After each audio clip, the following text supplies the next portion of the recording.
Level 1, Beginner Investor. You open your investment account for the first time. The screen looks simple. Buy, sell, numbers, moving up and down, but none of it feels simple. You deposit your first $500. Not a large amount, but enough that it matters to you. You scroll through stocks, companies you recognize, businesses you've seen your entire life. You're not just buying a price. You're buying a small piece of something real. That idea takes time to understand. You make your first investment not to trade it, to hold it, to see what happens over time. You start paying attention differently, not just to prices, but to what the company actually does, how it makes money, why people buy from it, why it grows or doesn't. You read more articles, reports, different opinions. Some focus on short-term moves, others talk about long-term value. You begin to notice the difference.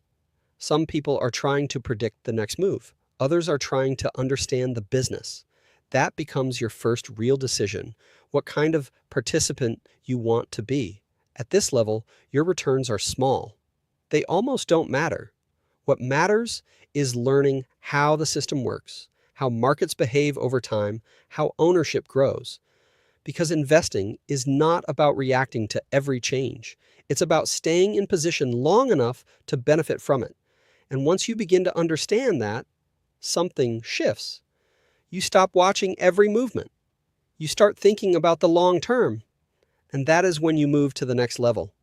You are no longer just learning. You are participating. Level 2, Retail Investor. You invest every month. Not when the market feels good, not when prices are rising. Every month, $500, $1,000, whatever your budget allows. You set up automatic contributions into your brokerage account. From there, you allocate your money into specific assets, index funds tracking the S&P 500, exchange-traded funds focused on sectors, a few individual stocks you've researched.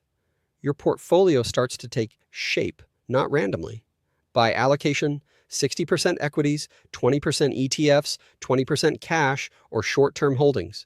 You begin to understand what diversification actually means.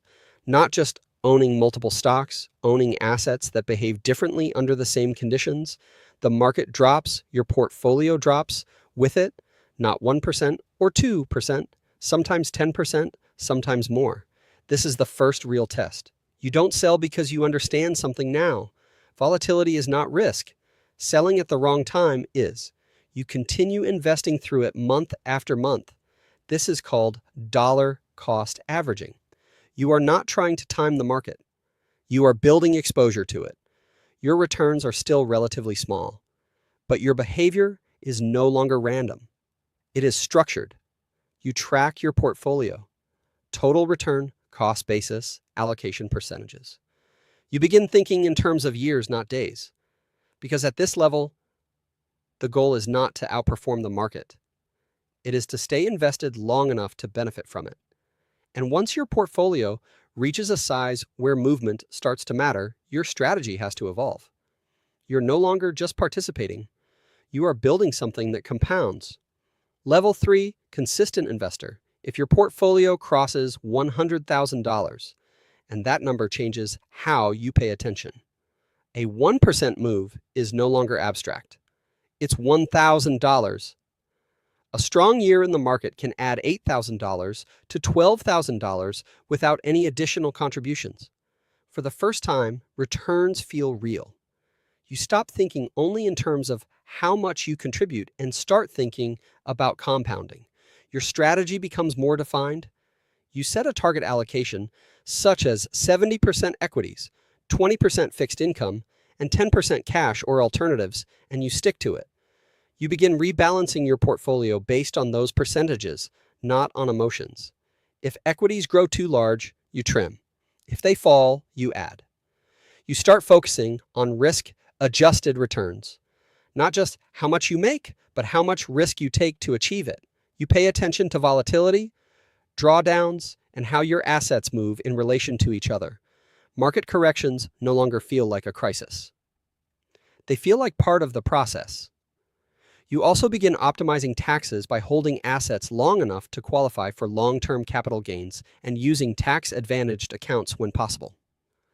At this level, your behavior becomes consistent. You invest regularly, maintain your allocation, and follow your strategy regardless of short-term market movements. Because success here is no longer about picking the right stock. It's about executing the same disciplined approach over time. And once your portfolio grows large enough, even small improvements begin to matter. That is when your approach shifts again, from simply managing investments to actively optimizing them. Level 4, Advanced Investor. Your portfolio crosses $250,000 to $1 million, and your focus shifts from building wealth to optimizing how it grows.